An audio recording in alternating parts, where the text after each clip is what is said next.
슬픈 할미꽃.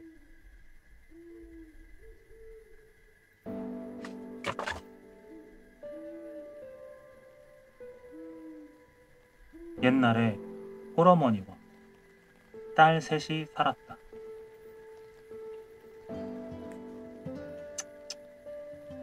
아버지도 없이 힘들어서 어떻게 애들을 키우나?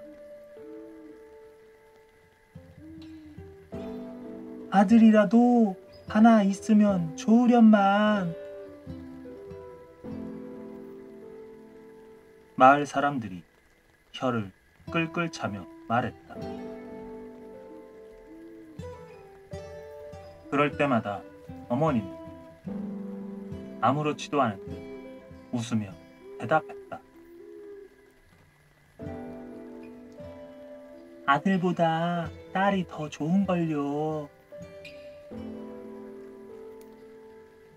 그러면서 새 딸을 더 자랑스럽게 여겼다. 어머니는 혼자 딸 셋을 키우면서 힘든 줄 몰랐다.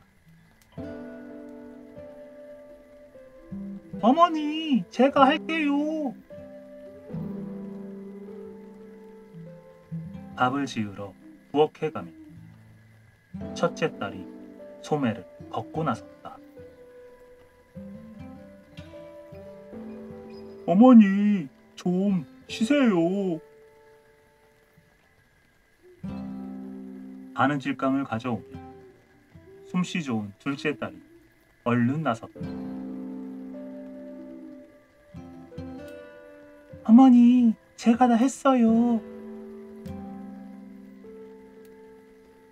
호미를 들고 밭에 나가며 셋째 딸이 어느새 밭을 다 매놓았다.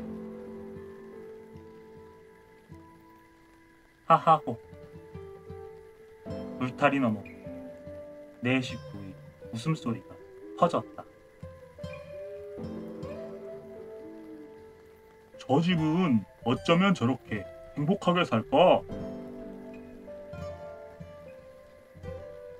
글쎄 말이야. 정말 부럽군 그래. 아들 하나 없다고 안타까워하는 마을 사람들 모두 부러운 눈으로 쳐다보았다. 어느덧 세월이 흘러 딸들이 결혼할 나이가 되었다. 첫째야, 너는 어떤 집으로 시집 가고 싶으냐? 어머니, 저는 부잣집으로 가고 싶어요.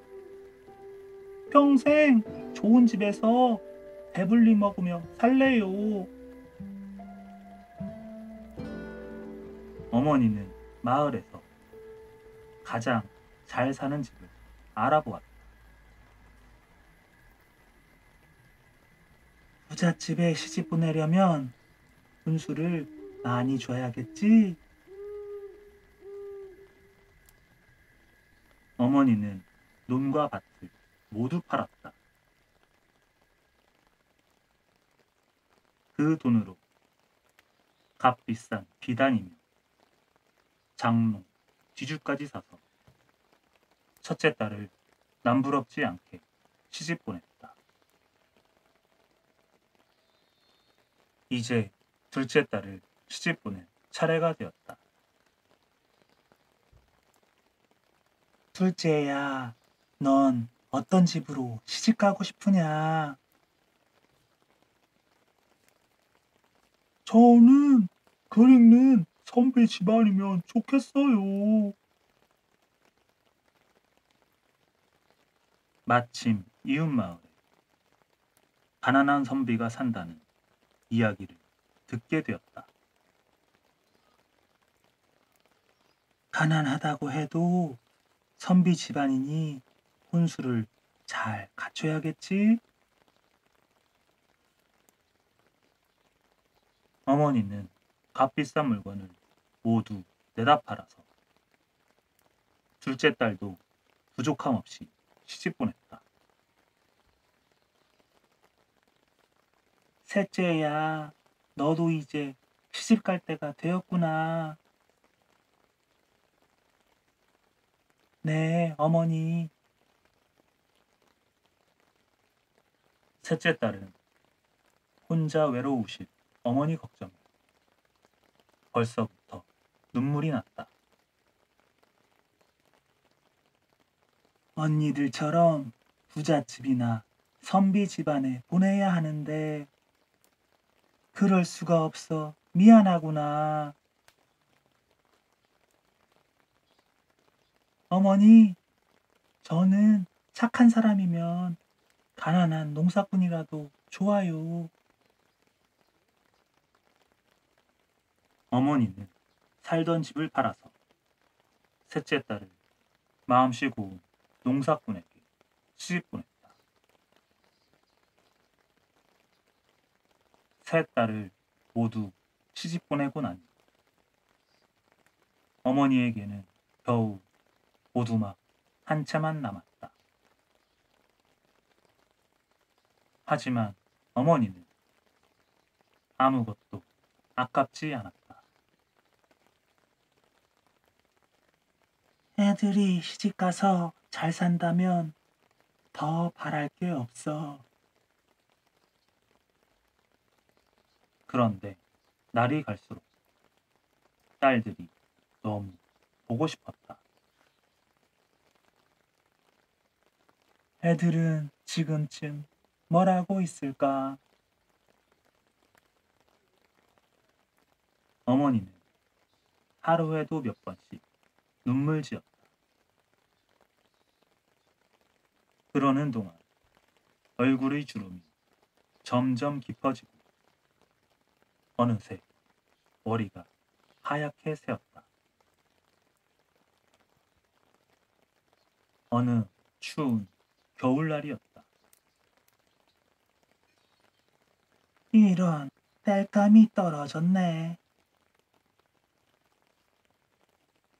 어머니는 며칠째 밥을 먹지 못해서 땔감을 주우러 나갈 힘도 없었다.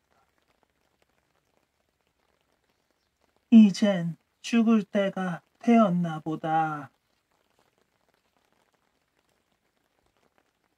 그런 생각이 들자 세 딸이 못 견디게 보고 싶었다. 죽기 전에 얼굴이라도 한번 봤으면. 마침내 어머니는 한 손에 지팡이를 짚고 절룩절룩 힘겨운 걸음으로 집을 나섰다. 저 멀리 첫째 딸이 사는 집이 보였다. 저렇게 크고 으리으리한 집으로 시집 갔으니 누구보다 행복하게 잘 살겠지. 어머니는 첫째 딸의 얼굴만 보고 올 생각이었다. 어머니, 어서 오세요. 첫째 딸이 버선발로 달려나와 어머니를 맞았다. 그러고는 얼른 따끈따끈한 밥을 지어왔다. 첫째에게 오기를 잘했구나. 어머니는 첫째 딸이 차려준 밥을 맛있게 먹었다. 어머니는 첫째 딸의 집에서 한동안 잘 지냈다. 그러던 어느 날이었다. 얘야, 쌀 한 톨이라도 아껴야지. 이렇게 베퍼서야 원. 그나저나 사부인께서 언제까지 계신다더냐? 시아버지가 첫째 딸을 나무라는 소리가 들려왔다. 내가 눈치도 없이 너무 오래 있었구나. 어머니는 가슴이 철렁 내려앉았다. 얘야, 이제 그만 둘째네 집에 가봐야겠다. 어머니, 이 저녁에 어떻게 가시려고요? 오늘 밤은 그냥 주무시고 내일 가세요. 첫째 딸이 대문 밖까지 쫓아나오며 말렸다. 아니다, 얘야. 그만 들어가렴. 어머니는 부랴부랴 첫째 딸의 집을 나섰다. 이 밤에 가도 둘째가 나를 반겨줄까? 어머니는 한밤중이 되어서야 둘째 딸의 집에 다다랐다. 어머니, 이 밤중에 먼 길을 어떻게 오셨어요? 둘째 딸이 얼른 달려나와 어머니를 반겼다. 둘째야, 어디 얼굴 좀 보자. 어머니는 둘째 딸을 끌어안고 얼굴을 어루만졌다. 피곤하실 텐데 어서 쉬세요. 둘째 딸이 방에 이부자리를 깔아주었다. 그래, 둘째에게 오길 잘했어. 어머니는 두 다리를 쭉 펴고 편히 잠들었다. 둘째 딸의 집에서 지낸 지 며칠이 지났다. 어느 날 시어머니가 둘째 딸을 불러 언짢은 듯 말했다. 나야 괜찮다만 사부인과 한 집에 있다 보면 네 아버님께서 얼마나 불편하시겠느냐. 죄송합니다, 어머니. 조금만 더 계시게 해주세요. 둘째 딸이 시어머니에게 간절히 말했다. 그 모습을 보자 어머니는 눈물이 울컥 쏟아졌다. 더 신세를 칠 수는 없지. 그만 떠나야겠다. 어머니는 그 길로 둘째 딸의 집을 슬그머니 빠져나왔다. 어머니! 어머니! 둘째 딸이 찾아 나섰지만 어머니는 벌써 보이지 않았다. 어머니는 마지막으로 셋째 딸을 보려고 눈보라가 몰아치는 산길을 걷고 또 걸었다. 셋째 딸의 집에 가려면 큰 고개를 하나 넘어야 했다. 조금만 더 가면 돼. 어머니는 셋째 딸의 얼굴을 떠올리며 힘을 냈다. 간신히 고갯마루 올라서자 몹시 숨이 찼다. 다 왔구나. 다 왔어. 예, 셋째야. 눈보라가 휘잉휘잉 더욱 매섭게 몰아쳤다. 어머니는 그만 눈길을 쓰러지고 말았다. 어젯밤 꿈에 어머니가 슬픈 얼굴로 찾아오셨는데 혹시 무슨 일이라도 생긴 건 아닐까? 셋째 딸은 문득 불안해졌다. 어머니를 만나러 가려고 길을 나섰다. 고갯마루를 넘던 셋째 딸은 누군가가 쓰러져 있는 것을 보고 달려갔다. 이럴 수가. 어머니, 눈 좀 떠보세요. 셋째 딸은 어머니를 끌어안고 눈물을 흘렸다.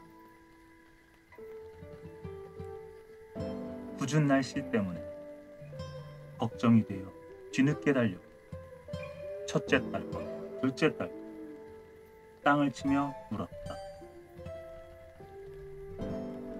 어머니, 이렇게 돌아가시다니요. 추운 겨울이 지나고 봄이 왔다.